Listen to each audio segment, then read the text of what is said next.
সকালে ঘুম থেকে উঠে দেখি মেঘলা মেঘলা, মনে হচ্ছে বৃষ্টি হতে পারে। ভাবলাম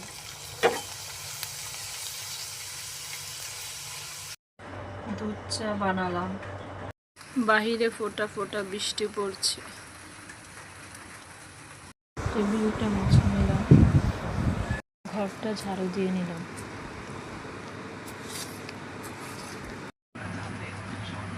পাখিদের খাবার দিয়ে দিলাম।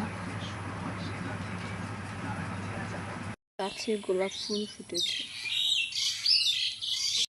ফুলগুলোকে ছেড়ে দিলাম।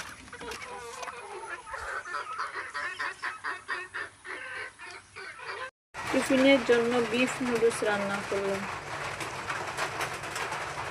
বৃষ্টি পড়ছে, এজন্য সাবিকাকে নিয়ে আজ মাদ্রাসায় যাব না।